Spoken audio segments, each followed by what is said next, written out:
Hello there, my new friend on the internet. I am not an expert, I am just a nerd, but I'm here to be your nerd into the wonderful world of our lost history. So let's get started. The year is 1867, and we're in London, England, and it's a cool June evening.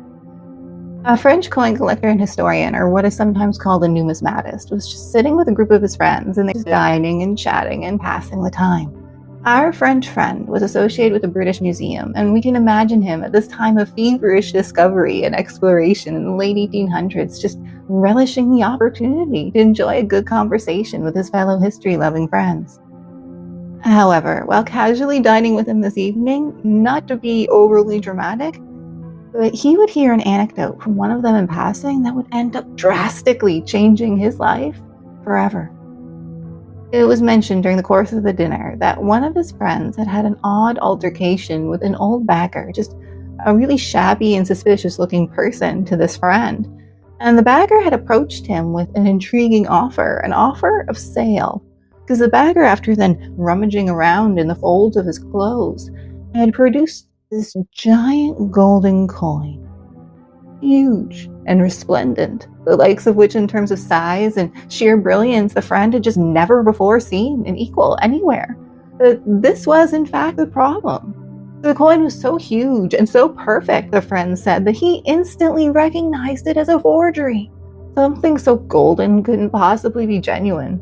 Nothing before like it had ever been produced from all of antiquity, and now it was going to turn up in the back alley hands of a bagger? Determined to avoid a swindle, our friend of a friend just kind of went, no thank you, and continued on his way. And when our French numismatist heard this tale over dinner, he was shocked, and he agreed with everyone else present that yes, of course, their friend had done the right thing. Everyone agreed he'd done the right thing walking away. It was a story like something out of a fairy tale, something almost cartoonishly absurd. And yet, as the dinner continued on, and his friends continued on with the other stories of their lives, our numismatist just kept finding his thoughts drawn back. The image of that beggar and his giant golden coin. Something about the coin just whispered to him, just pulling and tugging at the edges of his consciousness. I think soon, too, he just really couldn't focus on anything else. And eventually he did. He just jumped up and was like, I'm sorry, guys, I gotta go. I gotta hunt this guy down. And he left, determined to hunt down to the best of his ability this strange beggar, just based off of their tale. And I'm going to be honest with you guys, I don't even know how long he had to hunt. This was after all the 1800s, and it's London, this huge city. But I do know eventually that he and this beggar would meet late at night, in secrecy, in this tiny little cheap London flat. By this point, our numismatist was just desperate to see the artifact, and I can only imagine he could scarcely hide his excitement and his relief in just nearing the end of his hunt, even if he didn't know if it was real. And as soon as he saw the bagger, the first words out of his mouth was just to beg him to please just show him the coin. This golden masterpiece of commerce he'd heard so much of. And the beggar was happy to oblige, but first he offered something that could be taken as an explanation. Or, perhaps, a warning. He said he'd come from Bukhara, a city in the land of what is today Uzbekistan, a fascinating place with a long and storied connection to many ancient empires. While there, he and a group of 6 other men, perhaps through looting, an all too common practice throughout time, and stumbled across the coin, he claimed. The coin was so massive, so sumptuous, so brilliant in appearance, he said, that the group of 7 men immediately lost all camaraderie. 5 of the 7 would be unalived in minutes, in a frantic scramble of just dagger points and greed, until there were only 2 remaining at the end. Our soon-to-be beggar, and 1 other. They agreed to prevent more bloodshed, perhaps, to return to Europe and just smuggle the coin with them. It was big enough and valuable enough they could sell it and split the profits between them and still live like kings after all. Though it's interesting, after recounting this tale to our French friend in that London flat, this other survivor of the coin's recovery is never mentioned again, and I'll leave you to decide for yourself what this may infer. Regardless of the fate of this other mysterious adventurer, our beggar, his point being made now perhaps, began to suddenly disrobe in front of our friend. stripping down his top half to skin until he was bare from the top down, except for something strange that seemed to be just tucked underneath one of his armpits. As our French friend watched, the beggar then carefully unstrapped and removed this dirty, old, worn little leather satchel. But from within this, the beggar would then produce a treasure so unfathomably priceless in historic value that our numismatist was just struggling to hide his astonishment. Because, spoilers, it was real. And it was enormous. To give you some idea of size, the American quarter coin is about 22 millimeters or a little under an inch in diameter and weighs around 5 grams. The coin now being presented was twice that in width and weighed a whopping 169.2 grams, or about the same weight as a hockey puck. Coincidentally, that's also about half as heavy as the weight of a human heart. And I can only imagine our coin collector's currency-loving heart must have just been thumping wildly as he turned this solid gold, resplendent treasure over in his hands. It was a hammered work, bearing a bas-relief on one side and the clearly recognizable to him figures of Castor and Pollux from Greek mythology on the other, along with a mysterious short inscription written only in Greek of just the following words, but boldly proclaiming, quote, "Of the great king, Eucratides," end quote. There was no mention of country or when the coin was minted or anything of that nature, only adding to the mystery. Our coin collector was stunned. But here I must somewhat embarrassingly admit to you that our collector was able to compose himself with, if I may say, a hunger for gold that the beggar would have found all too familiar if he were aware. The beggar demanded $5,000 for the treasure, but our collector, ever greedy for a deal, was determined to play it cool, and after a 19-minute angry stare-down, was successful, and forced the beggar to accept a much lower price of $1,000 for the coin that he had apparently fought and killed for. Our numismatist later made it clear, too, that the coin's origins didn't really bother him in the slightest. In fact, he would go on to announce the find with great relish to the press, from what I can tell, claiming that, quote, "Since it cost the lives of 5 men, I do not think anything more was paid for it than it was really worth. It ought to have been saved for the delectation of numismatic amateurs for all times to come, even had 50 or 100 lives been sacrificed." End quote. And you know what? I'm not trying to discount the historical value of this find, but I will say I find this an incredibly bold statement for a man not willing to pay 5 grand for the coin to make. But I digress. And he would go on to sell the coin as quickly as possible to the Bibliothèque Impériale, now the Bibliothèque Nationale in Paris, and it did cause a proper sensation. Experts would relatively soon identify it as one of the remains of an incredibly ancient and mysterious culture, known today by the title of the Greco-Bactrian. And well, it would take an international team, a king's decree, and 94 years. We would eventually uncover the city that had likely minted that golden treasure.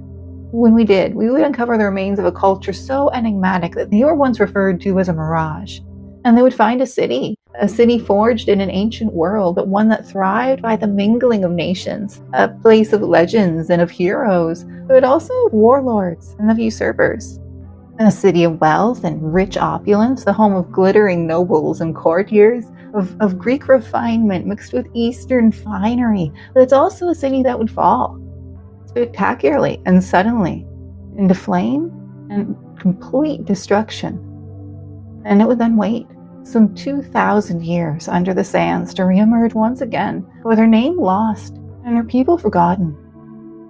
The city would now bear a new name, a name invented in modern times in remembrance of one of those glittering princesses that would have walked its beautiful halls so long ago.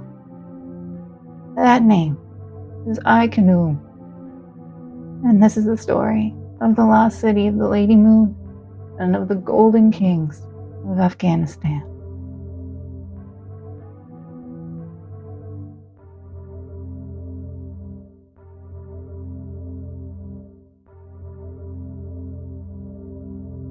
Hello, my name is Marie, and welcome to Lost Realms. Each episode, we look at a different city, town, or people that have been lost to us. Whether through the destruction of a disaster, the ravages of climatic changes, the failure of governments, or the cruelty of neighbors, these wonderful places and people were taken from us forever. Some were beautiful and glorious. Some were horrible and kind of awful. Some contained the very best and brightest of humanity, and some were filled with what we would call today monsters. But all of them, regardless of their moral alignment, remain part of our collective human history, and all of them we attempt with love and understanding to get to know here. And tonight, for the first episode of Lost Realms, we are starting with a truly classic lost city, one so mysterious that as recently as the year 1950 was completely unknown to the Western world. Khanoum, a multicultural hub of sophistication and trade, whose original name and status is still the subject of heated debate. It was a place of extraordinary sophistication, and especially in its later years, enormous wealth. It produced amazing art, poetry, and philosophy, and contributed to the world around them in amazing, groundbreaking ways. And while it was a city that was wrought by an ancient superstar of military might, the Macedonian Greeks, it was so crafted with the materials of thousands of years of earlier local culture. And actually, when the history of Khanoum is told, the focus tends to be mostly on the Hellenistic side of things, which is incredibly important, but you can't understand any story properly by just narrowing in on one chunk of it. And so if we truly want to get to know Khanoum and her people to the best of our ability, then we have to go back before the Greeks. And we have to start with the story of the land herself.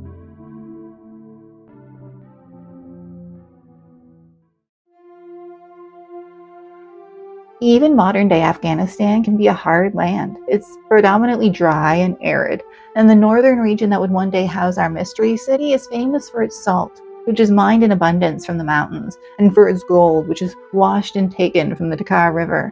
And these two items make up a great deal of its marketable resources, as well as coal, which is hand-gathered by locals from the large coal reserves hidden in this rugged landscape.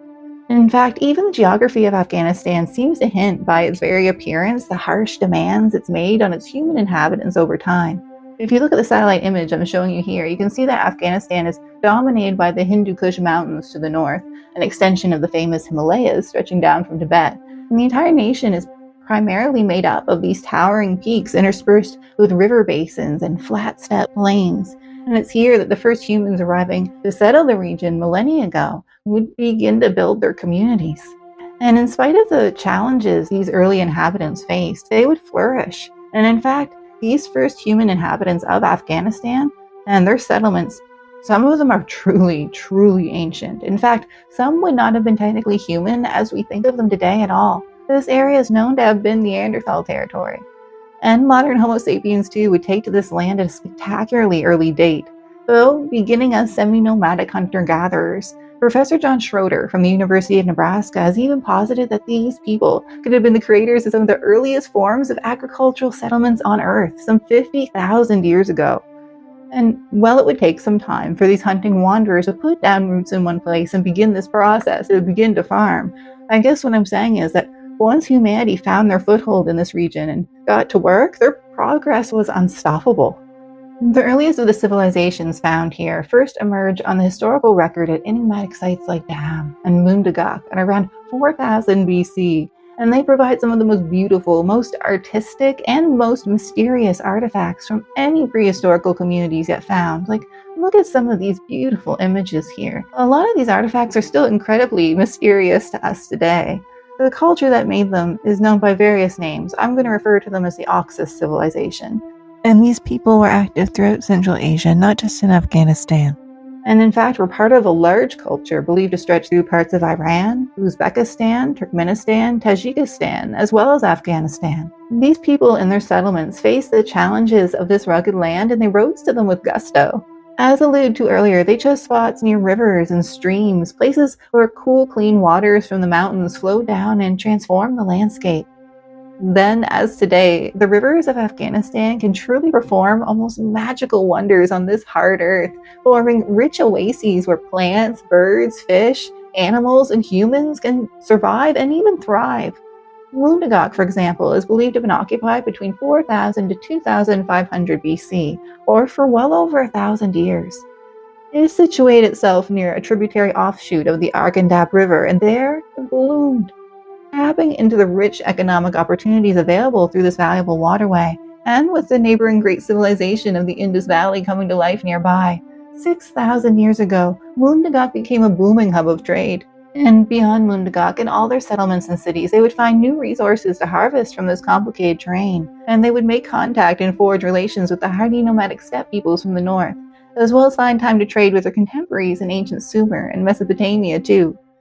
Soon, the Oxus people of this land would have epitomized the height of societal complexity for the time.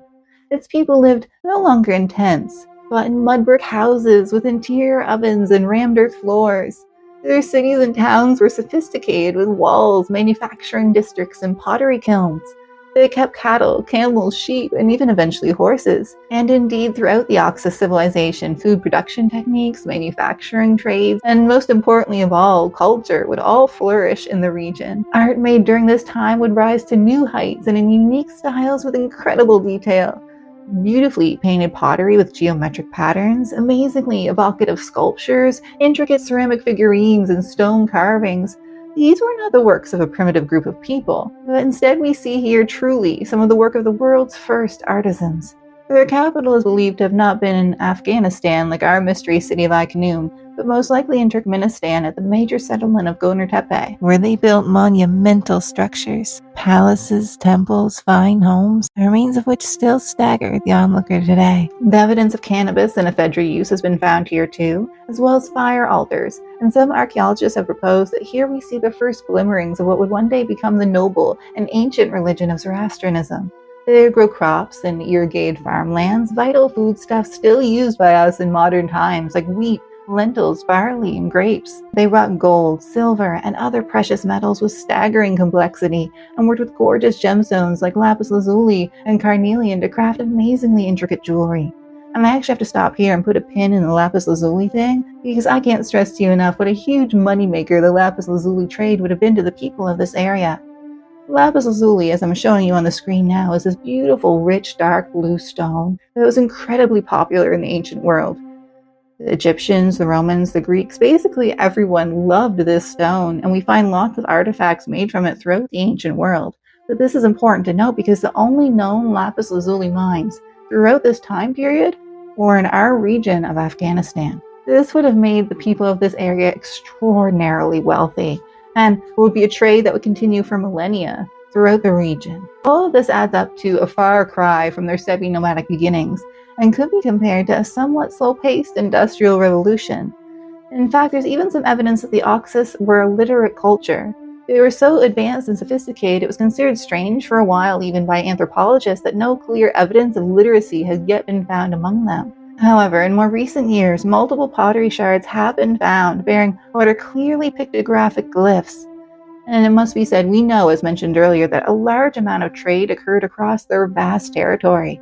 They must have needed a way, logically speaking, to keep track of all this product somehow.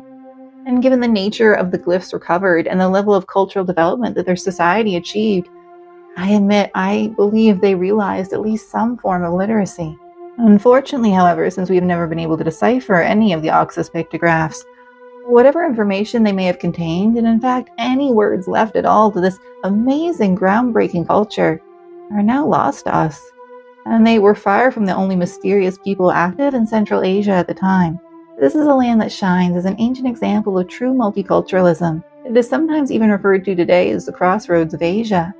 And the Bishkent and Baksh cultures both flourish nearby, as did some of the first steppe people to domesticate the horse, the Angenovo. And these all would have provided a rich trade with the Oxus people too.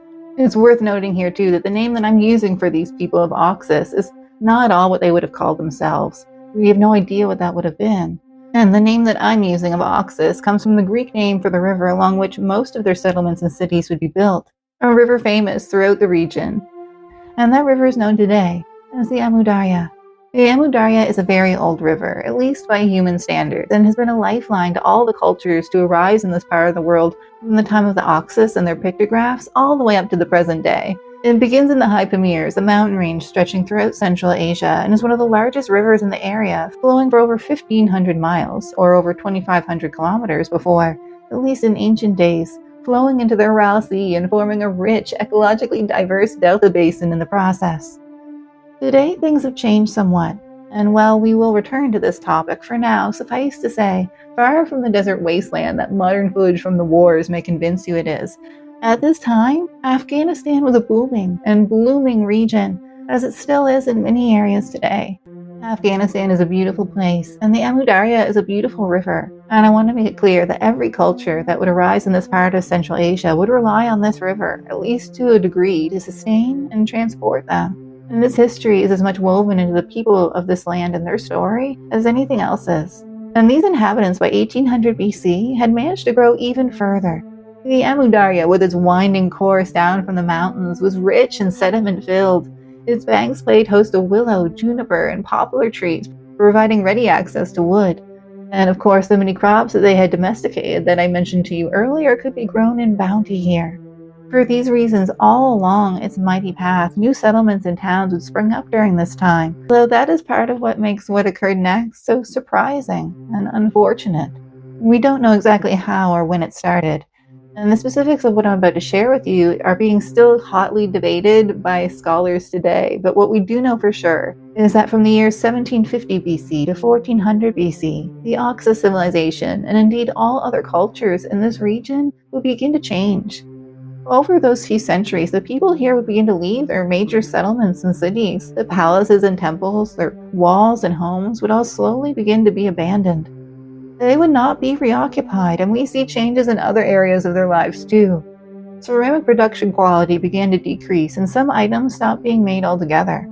In fact, all luxury goods seem to almost evaporate, and that has led many scholars to refer to the mystery of the collapse of the Oxa civilization. And if you look around here on YouTube, you'll actually find videos on this topic of the vanishing of the Oxus people.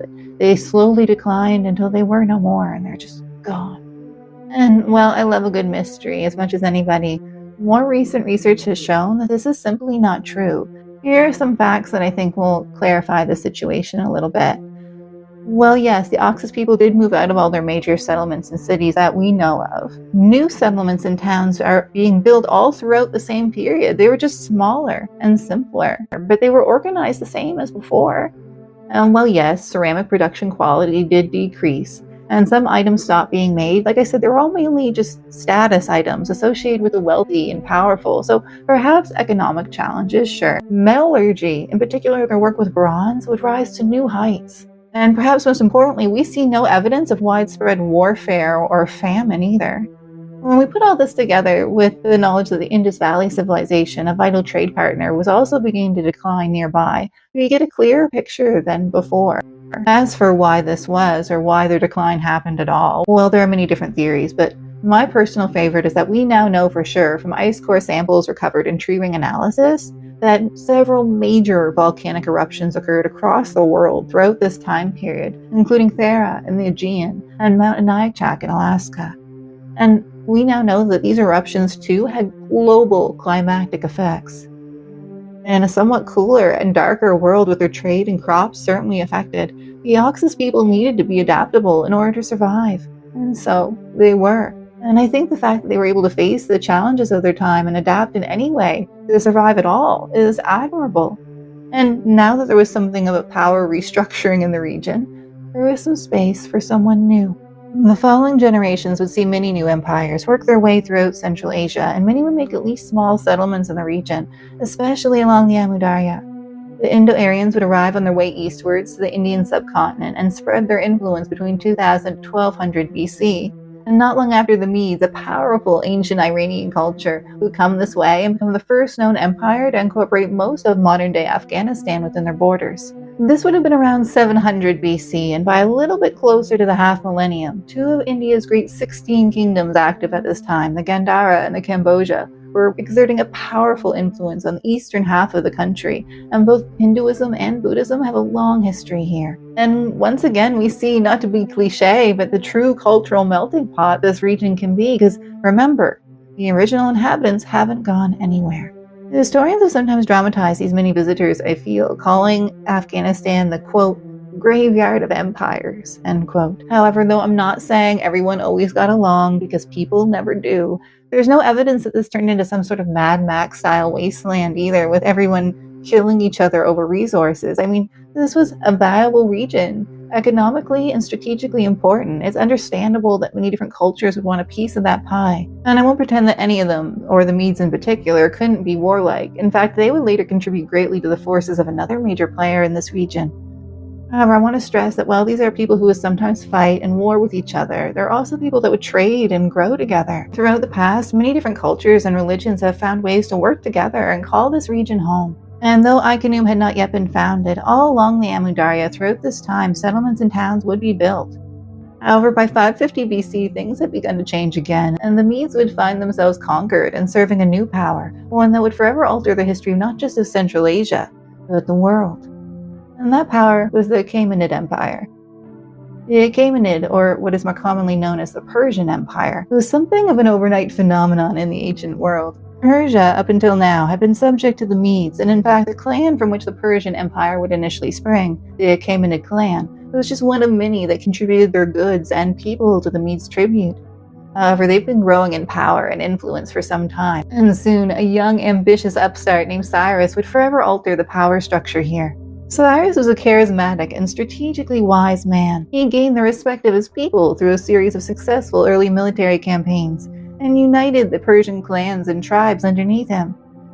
After a series of revolts throughout the region, he would successfully topple the Medes and defeat King Astyages of the Medes, rumored to be his own grandfather. However, many of the Medes would end up joining Cyrus's forces in the process, and he soon developed a reputation as a fair and magnanimous leader. He would spare King Astyages of the Medes, and soon developed a habit of sparing the kings and leaders that he conquered, sometimes even convincing them to join his side to get their aid in governing his new territories respectfully. He was also extremely adept at using public perception to his advantage. With the city of Babylon, for example, long before he came to the city and actually entered her gates, he learned about the status of the city and found out that the current king there, a man named Nabonidus, was extremely unpopular with the people because they felt he was being disrespectful to the religious customs of the city. So Cyrus sent word forward saying, "Hey, if you let me in and let me be your king, I will absolutely ensure that you can do whatever you want spiritually." And you know what? It worked. The people of Babylon welcomed Cyrus with cheers and palm fronds laid out before his horses on the ground as he entered the city, and the old king Nabonidus was quickly toppled. This is just one example that shows just how good Cyrus was at using the common people and his relationship with them to his advantage, though he wasn't above more old-fashioned tactics when need be. And as he continued on his campaign of conquest, many territories would cede to him willingly, including our region of Afghanistan, which was part of a territory that the Persians would refer to as Bakhti. And then Cyrus would continue on, forging a massive empire and spreading the rich ancient Iranian culture throughout, including in Bakhti, and also the religion of Zoroastrianism proper, which was to become the state phase of the Persian Empire. Cyrus, before his death, would go on to earn himself the title of Cyrus the Great, and he was an extraordinarily successful conqueror and king. And his successors would hold on to this vast territory that he had forged for several centuries, until they themselves would be conquered by perhaps an even more famous military superstar. This new king, despite a very young age, would go on to forge an equally impressive empire to Cyrus, one that would become the stuff of legends. And here we finally come to the power behind the founding of our lost city of Khanoum, because here we finally meet a young man named Alexander the Great.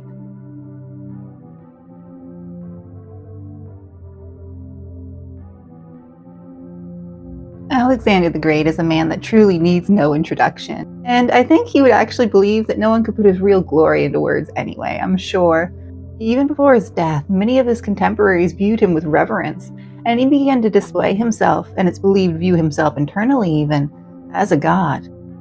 And perhaps given his many accomplishments at such a young age, it's easy to understand how he could be a little bit pleased with himself. Rising to prominence on the military field first under his father, Philip II of Macedonia, Alexander would come to far surpass him in conquest following the assassination of his father in 336 BC and his own rise to the throne. We do not have time, unfortunately, to cover the full extent and legacy of Alexander's campaigns and conquests here, but to sum up a great deal of fascinating military history, he would go on over the next few years to march his army east and then south, conquering vast swaths of territory in his name. At his peak, he would control most of the known world, including our region of Bakhti, which the Macedonian Greeks and Greeks in general referred to as Bactria. And this is the name I will use for our region for the rest of this episode for the sake of simplicity. However, I want to make it very clear that, as you've heard now, this is not the original name for this region. And while the Greeks at this time had a horrible, disgusting habit of viewing the peoples of other cultures as barbaric half-persons, we already know now that this place was home to thousands of years of earlier culture before the Greeks or the Persians ever arrived. Originally thought to have been built by Alexander himself, it is now suspected that our city of Khanoum was almost certainly founded by one of his generals, or one of his successor kings. While the details of who laid the first stone are lost, whoever among the Macedonian Greeks it was, they chose wisely. They would found our mystery city on a small plain, almost a perfect triangle that sits at a confluence of the Koktra River and a river tributary known as the Ochus, specifically a section known as the Panj, which joins into our familiar Amu Darya. And if one were looking for a strategic place to build in the region, you could hardly ask for better. With the rivers on both sides and the mountains to the east, our new city would have both protection and access to the rich, vital natural resources that I'd mentioned to you earlier. Gold, lapis lazuli, carnelian, salt, wood, and fish were all now at their fingertips, not even including whatever crops they were able to grow in the rich river-fed dark earth they now found beneath their feet. It's unclear if a settlement already existed in this exact spot, on this exact small plain, before Khanoum, though there is some evidence to suggest as much when Alexander came through on his unceasing march of war. Some writings suggest a smaller version of the Acropolis already in place when the Greeks arrived, and this region was held by the Persians, as you've heard, for some time. And there were certainly other settlements nearby, such as the fascinating site of Shortagai, which had close ties to the Indus Valley civilization, and had only been about 20 kilometers, or a little over 12 miles to the north. And in recent years, evidence has been found that this little plain had been used in irrigated farming as early as the 2nd millennium BC. And by the time the Macedonian Greeks arrived, there were already irrigation canals throughout the fields, just waiting for them to use. And while Alexander did have to fight extremely hard to take Bactria, there is no evidence the locals were ever wiped out either. Alexander wasn't quite as open-minded as Cyrus had been, but in general, it suited his interest to be merciful when possible to keep his now far-flung empire functioning. The first foundations of the Macedonian Greeks seem to have been laid at Khanoum near the end of the 4th century, and they set to work with building what could be described as a textbook example of a Greek city on what they thought of as the frontier, but with a few extremely telling and intriguing differences that we will discuss in detail. However, before we do, I have to stop here and address something of a difficulty we have in constructing an accurate representation of our lost city of Khanoum. And that difficulty is the lack of a name. Until now, I have referred to our city as Khanoum, which is a relatively modern name, meaning in the local Uzbek language, simply Lady Moon. And it's believed to have come from an old legend referring to an Uzbek princess living in the Acropolis of our city. Though information about this person is difficult to find in English, and I know basically nothing beyond what I've already shared. Historians for a time believed that our city could have been called Alexandria Oxiana, since some sources record a city being founded by that name under Alexander's rule. However, more recent research into historical sources, as well as new archaeological finds, means that most historians now almost unanimously agree that Khanoum was not called Alexandria Oxiana. But then, what was its name? Some have suggested the name Oskabora, but that name may simply be a term referring to a hilltop fortress, and for it to apply here is far from certain. Which means that we're left at the end of all this questioning with still no answers, and I'll admit that as of today, we still really don't have any idea what Khanoum would have been called by its original inhabitants. And though for the remainder of this episode, I will continue to refer to our lost lady as Khanoum, I, like you, I'm sure, can't help but wonder over and long for the original name that the people that lived here would have used. Regardless, when the Macedonian Greeks began to build their city here, they set to it with the determination that all outpost Greek cities were built. The Greeks, considering theirs the most civilized of cultures, had already become adept at copying the cities of their homeland in these far-flung foreign territories. By the end of the 4th century BC, the earliest parts of the town had been built, and by less than 100 years later, it had grown into a proper city. With the building and street layout, archaeologists would discover here some 2,000 years in the future, already beginning to take shape. The city would be built in a triangle shape to match the plain it was built on, and would be crafted with a unique mix of Persian, Greek, and local artistic and architectural styles that truly has yet to be found an equal. And it's worth noting that building this city at all would have been an important political decision, and at times difficult to achieve. As I said, Bactria did not come easily to Alexander, and even after it was technically conquered, He and his successors would at times still struggle against both the Persians and the local population, who made it clear they were never ready to meekly surrender to the Greeks no matter how superior they thought they were. Most historians think, as I said, though, that the city was founded not by Alexander himself, but by one of the kings that came after him. And this would have made things only more difficult. Alexander was a charismatic leader and a military genius, but he was never particularly good at managing or holding his empire. And he, perhaps out of paranoia, perhaps truly believing himself to be a god, never appointed an heir. So following his extremely mysterious and extremely early death at the age of 32, the empire was immediately thrown into civil war and absolute chaos. Wars of succession broke out almost instantly as his generals began carving up amongst themselves the empire that he had built. From the wreckage, several smaller kingdoms would emerge in their own right, and one of them would be founded by a general named Seleucus, an extremely brave and shrewd man, who, beginning with Babylon, would work to build a territory that would spread into Syria, and then into Asia Minor and India, even managing to secure a peace treaty with the powerful Chandragupta Maurya, the founder of the vast Indian Mauryan Empire. And while there are no ruins at our city dating to exactly the time of Seleucus, his successor and son would be the first king of Khanoum known to us, and who would lay the foundations of most of its major buildings, at least in the earliest stages yet found. And this king is known today as Antiochus I. Antiochus may not have been as famous as Alexander would be to most people, and upon ascending the throne, he certainly didn't have an easy task ahead of him. First co-ruling with his father, and then after his father's assassination, ruling on his own, Antiochus spent a large part of his reign subduing revolts and resisting incursions from other neighboring kingdoms, and attempting at least to restore this region to some sort of stability.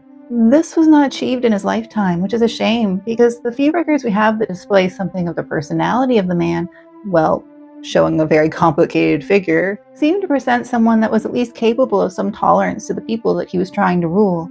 He allowed the native culture of Babylon and several other cities that he controlled to flourish, for example, and shed the Persian and Greek influences that had become more prevalent, and even engaged in some exploration, sending a famous geographer of the time to explore the nearby Caspian Sea and look for probable trade routes. When the Gauls invaded Central Asia during his reign, he successfully repelled them, and was also successful in repelling incursions from the nomadic steppe peoples of the east. And it's believed that during this time is when he began to build up Khanoum, situated perfectly as it was for maintaining an eastern border. The exact extent of his building in Khanoum during this period is unclear.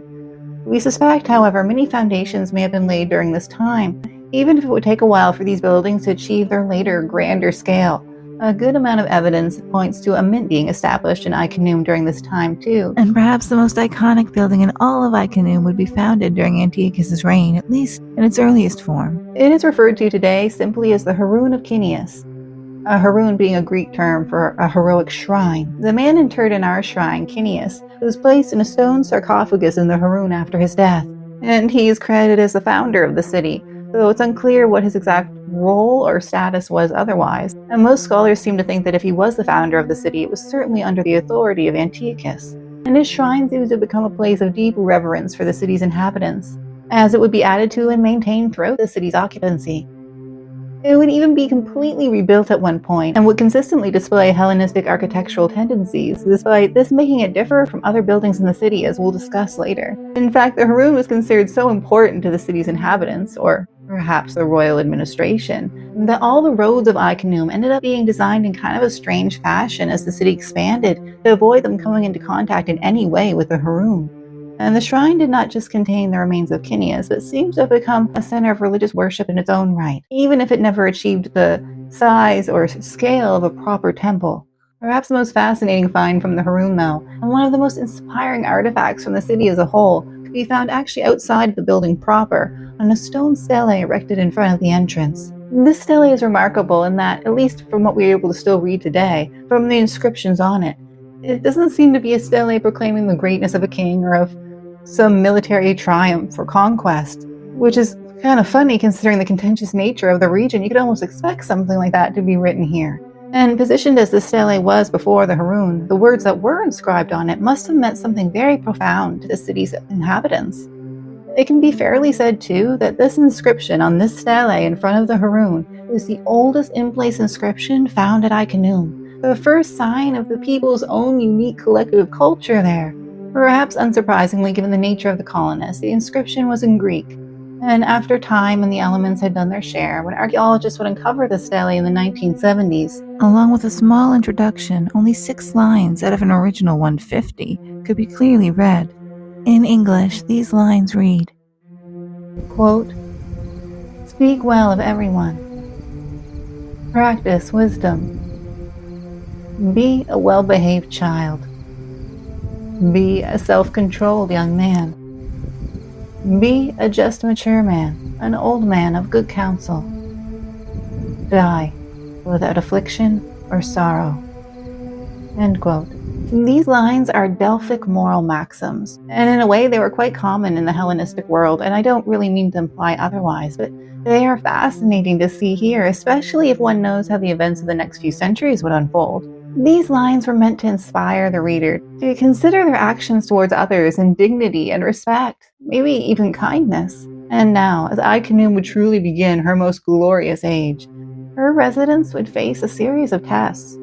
These tests would challenge them, even as they prospered, and would prove if the colonists of this city would be able to band together in those ideals of respect and dignity to build something greater than themselves to endure, or if they would fall apart and fracture, just as Alexander's empire had done before so spectacularly. And, well, of course, the original settlers of Khanoum would have had no idea what the future held. I think one thing that must have seemed clear to everyone, as all those new buildings slowly rose against the horizon on the plain, was that this city was destined to change their lives forever.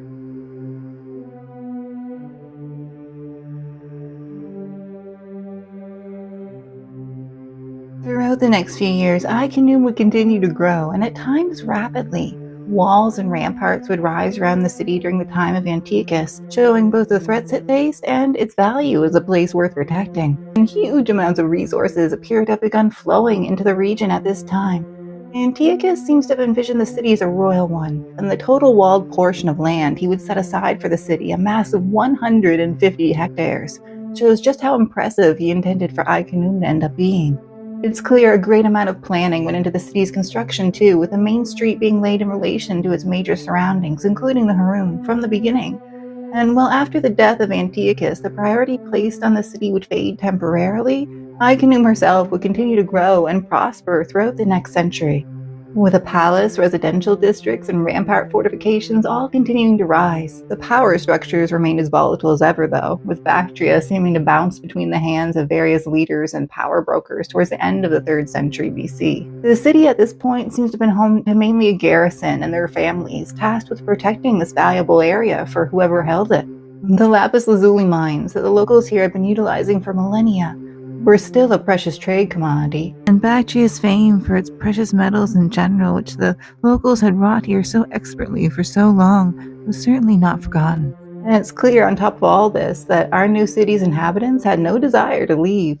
And by the start of the 2nd century BC, things had begun to take a different turn. We don't know the exact timeline, but at some point, the Diadotid dynasty would break away from the Seleucids under the slow revolution of the general king Diodotus I, most likely, though this is disputed by some, and Bactria would begin her history under what is referred to now as the Greco-Bactrian dynasty, and it's under these kings that Khanoum would truly shine.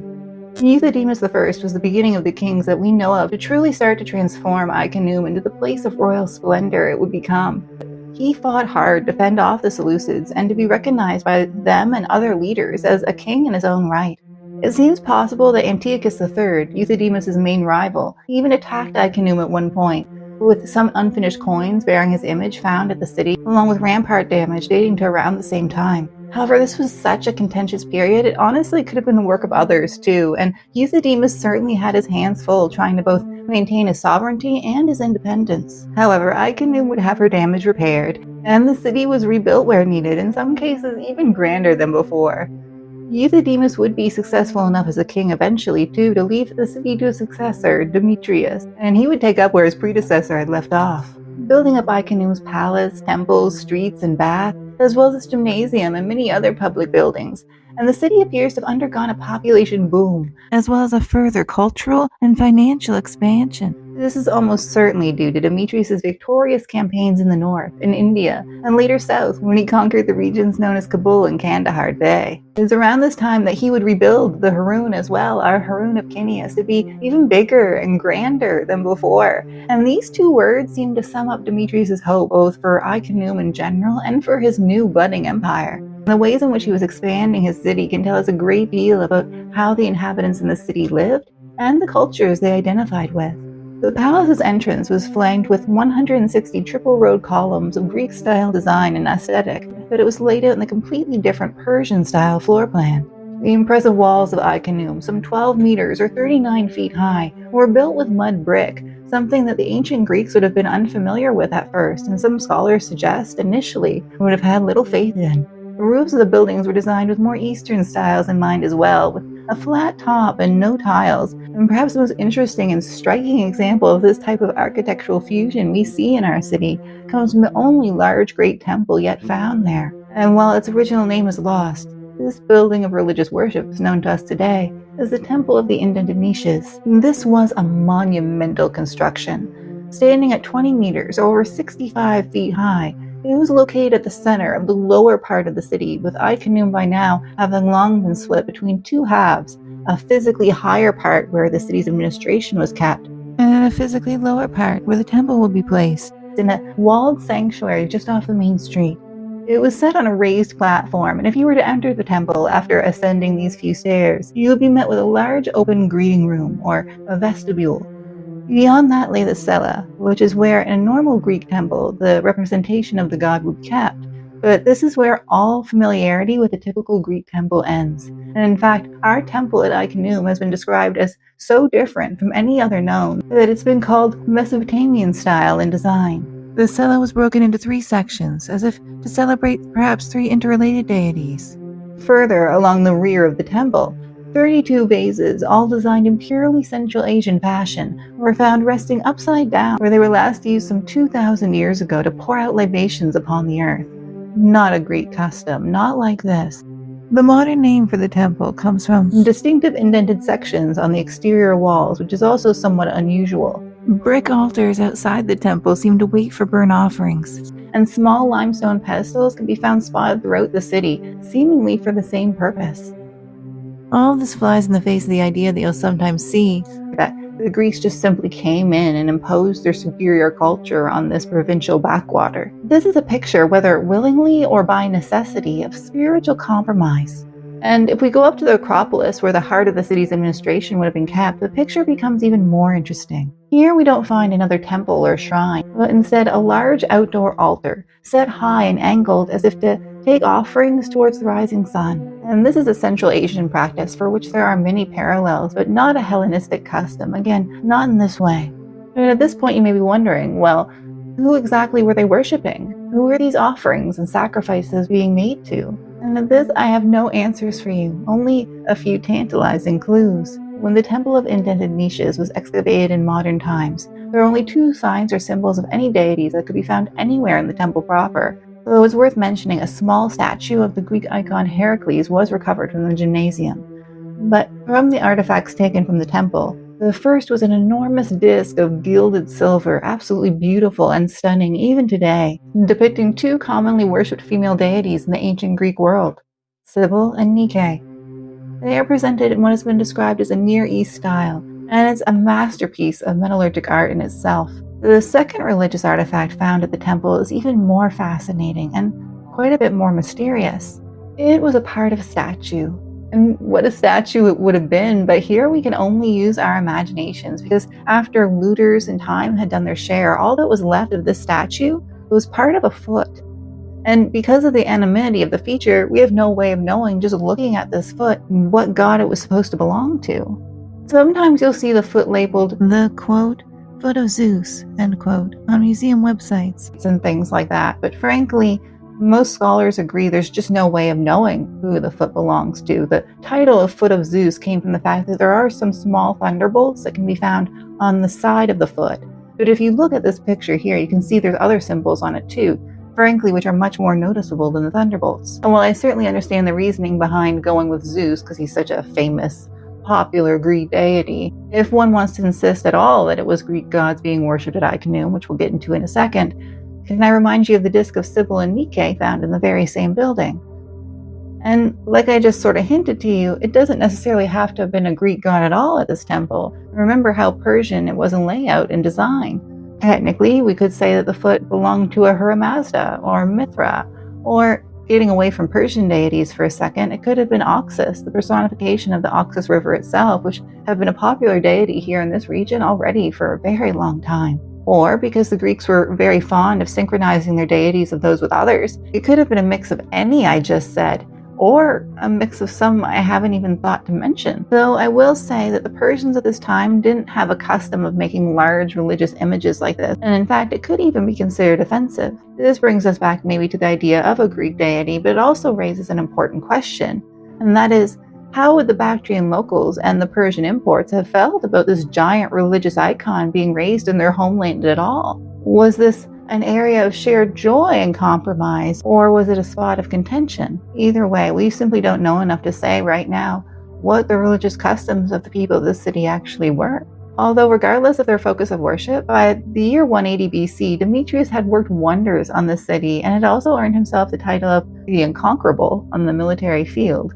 And while we know little of Demetrius as a man, I will say he did at least seem to try to hold things together and to try to build up his empire as well as expand it.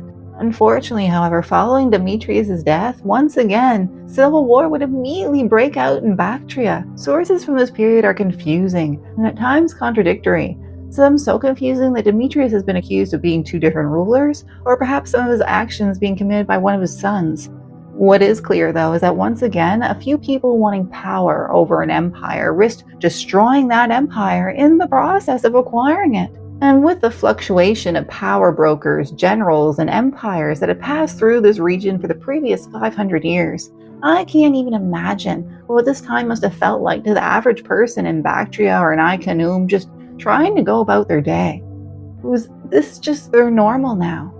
Were they numb to it and kind of desensitized? Or were they afraid, just like we would be, if civil war threatened our respective modern nations? We've talked casually until now about battlefields and conquests and military might, but that's pretty easy to do with 2,000 years separating us and them. And I would never want to be overly sentimental. However, I do think it's important to acknowledge that these people were people, no matter when or where they lived. And even if you do become so used to trauma in your life that you are desensitized to it and it is your normal now and you're just numb, it doesn't mean that you still haven't been traumatized, even if I know they were using different words for that stuff back then. And with the common people in Bactria anyway, seeming to find ways to work together with different cultures for so long, I can't help but wonder if they felt the same frustration I feel now as I'm forced to tell you that once again, because of the great and the good, another civil war had broken out in their home. And well, by 171 BC, the civil war, this most recent civil war, would be over, and there would be a new king in Khanoum. And in fact, this king would be its most wealthy and glorious king that would rise our city of the Lady Moon to new heights of wealth and opulence. He would also be the last king to ever rule Khanoum. Eucratides I began his career as a general, but following the death of Demetrius and the anarchy in the city, he seems to have known a good opportunity when he saw one. And after successfully seizing power, he would try to unify this rapidly destabilizing area, and he would do well. Khanoum, with its rich resources and prime location, seems to have been his capital, and the city was expanded and embellished even more during his time. The palace would be extended to a glorious size, and monuments of great skill were erected all over the city. The gymnasium, bath, theater, and other mainstays of public life were greatly expanded too during this time. And the size of some of these additions and expansions means that they couldn't have been funded just by the people of Khanoum alone. Most likely they were mainly funded by Eucratides' successful military campaigns in India during his reign, which saw some of the most beautiful and valuable treasures in the world flowing into the storehouses of Khanoum, some of which would remain to be found by modern-day archaeologists. His wealth would grow to truly enormous proportions, swelling the city's coffers with rich spoils and tributes taken from his conquests. He would begin minting large, ostentatious show coins too during this time, both commemorating his successes and showcasing his royal authority. Which brings us full circle to where we began our episode. Because this is our Eucratides, and he would mint our golden treasure sometime during the end of his reign, most likely, when he was at his peak wealth, though it's impossible to know for sure. And in general, Eucratides seems to have invested so heavily in the city, it might have even taken the name Eucratidia at this time. And these investments were often Hellenistic in theme. He seems to have had his children educated Greek style in the gymnasium, as did his other courtiers, and a large amount of bathing rooms built favoring to Greek custom erected around this time also show a re-emergence and flourishing of Mediterranean culture in the city. No administrative inscriptions have yet been found at Khanoum, so we know little of the day-to-day process of the running of the city, and less yet of Eucratides' thought process in all this. Although what we can tell is, despite his own heritage in Bactria apparently, he seems to have identified heavily with Hellenistic culture and themes, and been willing to change large parts of Khanoum during his reign to reflect this. And this time is still so mysterious to us that we don't even really know how long this reign of his, this reign of plenty, lasted. But we do know, unfortunately, what would cause it to end. What happened next would go down in Greco-Bactrian history as one of the most shocking crimes known to them. And we don't really know what inspired it, perhaps hatred, perhaps simply greed. The one thing that we know for sure is that in 145 BC, one of Eucratides' own sons, though which one exactly is unknown, murdered his father, and according to one source, drove his chariot through his father's blood and ordered the body to remain unburied. This understandably caused a massive uproar, and some modern historians have likened it even to the assassination of Franz Ferdinand that started our own modern World War I. And of course, civil war would immediately break out again as Eucratides' sons started fighting amongst themselves, partly for vengeance, partly for power. And all the while, an outside force was watching.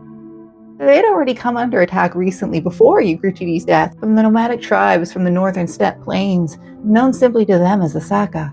However, they're better known to us today as the Scythians. These were a hardy people that would soon become famous throughout the ancient world for their fierce strength and their terrifying hit-and-run tactics. Their ancestors had lived on horseback, taking to bed at night in covered wagons beneath the stars, but not anymore. And following the anarchy in the city, at some point between 145 and 138 BC, they struck, swarming and engulfing Khanoum and claiming her as their own. The city had become like a giant ripe fruit just dangling from a weakened tree branch, impossible to resist. Or even, better yet, the city had become like a giant golden coin, huge and resplendent. The likes of which, in terms of size and sheer brilliance, I really don't think the Scythians had just ever before seen an equal. How could they focus on anything else? However, the Scythians, most likely, did not act alone. The palace, the ultimate symbol of this new Hellenized government, and the perfect trophy for a warlord intact, was completely destroyed and annihilated.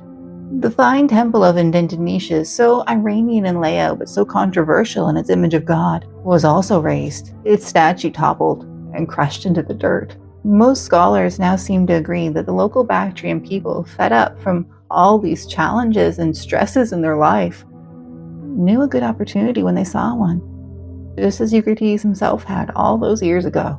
And I think it's hard from a modern perspective to imagine how these people must have been feeling for centuries now, or even longer. First the Medes, and then the Persians, and then the Greeks, and then just everything else. They'd watched their region rise and fall, all at the whims of people they didn't even know and had no control over. And I know that will bring up analogies to modern politicians and things, but again, we're talking about the ancient world, where rough and tumble meant very rough and tumble. And even if the nicest of conquerors came in, like our Cyrus the Great, you're still choosing between giving up your autonomy to Cyrus and him choosing to allow you to continue to be yourself. While I'm partly heartbroken over the loss of our gorgeous city, I also don't think the answer is for me some 2,000 years in the future to judge anyone involved in it either. All throughout the story we've been telling, the average person in Bactria and Khanoum was still just trying to go about their day. They're still just trying to put food on the table and live their lives, something that must have been made so much harder with these constant changes happening all around them.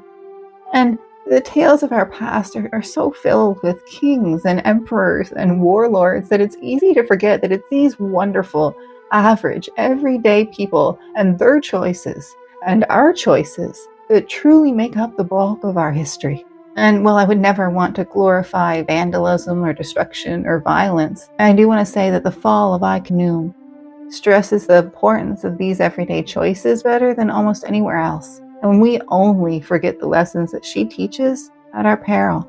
And while the Scythians would attempt to maintain Khanoum themselves for a while too, they couldn't. And eventually they would be swarmed themselves by the Chinese Yuezhi nomads, and then they would fall. And it just, at that point, Khanoum was truly dead. Her people would slowly die, or just move on to safer, more stable regions to live with their families. Her buildings would empty and crumble, filling with sand and earth, and slowly, bit by bit, she would fade from a city into a ruin, and from a ruin into a legend, and from a legend into just scattered, half-buried hunks of broken stone and shattered pottery. Her treasures would be looted, her gold grabbed by opportunists and thieves, and eventually no one would even just know of her existence, and her history would be forgotten, and her people would be forgotten, and her name would be forgotten. And the only thing left would be half-mythological tales whispered by locals of her glory days. And so Khanoum would remain hidden in the sand until 1961. On a hunting trip with his attendants and friends, the king of Afghanistan at that time, King Muhammad Zahir Shah, noticed something very strange on a nearby hill. Asking his men to investigate, little did he know they would uncover our lost lady and trigger an absolute sensation around the world. The first, and so far still only, proper Greco-Bactrian city yet uncovered. It was just, people kind of went wild.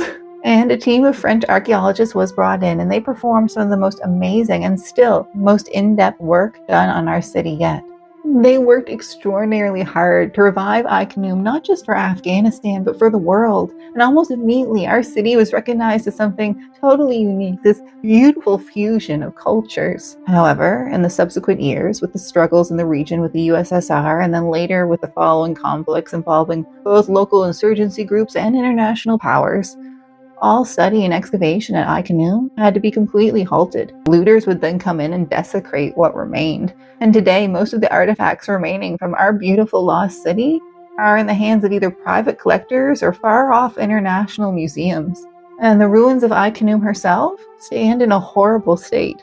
This is even more upsetting when you consider that most archaeologists seem to think that up to 2/3 of Khanoum still has yet to be uncovered, or even just be studied in any way. And I must unfortunately tell you here that Khanoum is not our only ancient friend to be horribly damaged in modern times. The Amu Darya, a rich, vital waterway that had sustained this region for millennia, with its powerful course, had long emptied into the Aral Sea, forming a biologically rich, diverse delta basin in the process. The Amu Darya's nutrient-filled waters were what made the irrigation canals on the plain of Khanoum so successful. And in the 1950s, the USSR thought that they had an even brighter idea. They would begin to divert, eventually huge quantities of water from the Amu Darya to just the various different cotton plantations that had sprouted up throughout the region. By the 1960s, or only a decade later, they were taking away so much water that the Aral Sea at the end of the Amu Darya had lost 90% of its volume. And eventually the sea just receded to the point that the Amu Darya could no longer reach it. Today, it's considered basically an empty sea, what remains of it. And most of the diverse biological life that had flourished in its wetland basin for so long is now just gone. And the Amu Darya herself, bleeding from all this massive exploitation, has begun to die too. There's always more water needed somewhere, and there's always more cotton to grow. And today, the mighty riverway that once fed the needs of nations in her lowest reaches can't even sustain life within her own banks. And at the farthest end of the Amu Darya today, it's basically devoid of fish and bird life. And it may seem then, especially if we consider the political and societal challenges that this area has faced in recent years, that we're ending our journey today on something of a bleak picture. Something that I'm sure the original inhabitants of Khanoum could have never dreamed. Not just their city gone and dead a second time, but their water is gone and all their treasures, everything they worked so hard for, just in the hands of people they again don't even know. But even today, I'm really happy to tell you that actually I don't feel bleak at all. Well, yes, most of her surviving artifacts are now in international hands. In a way, that's a good thing, because that means someday they could be brought back home.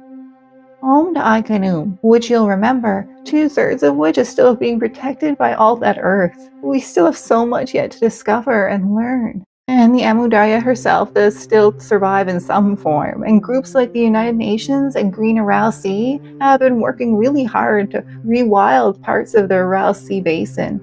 Because even though we've lost some things, that doesn't mean that everything has to be gone for good. And while the ruins above ground of Khanoum are in a sorry state, they do still remain and endure, far beyond the lives of the original inhabitants themselves. And they are kind of just still there waiting for us. The way that they've been waiting since before Afghanistan, since before the USSR, or before America, or even before Jesus, for us to just finally come home to our lost city, the Lady Moon.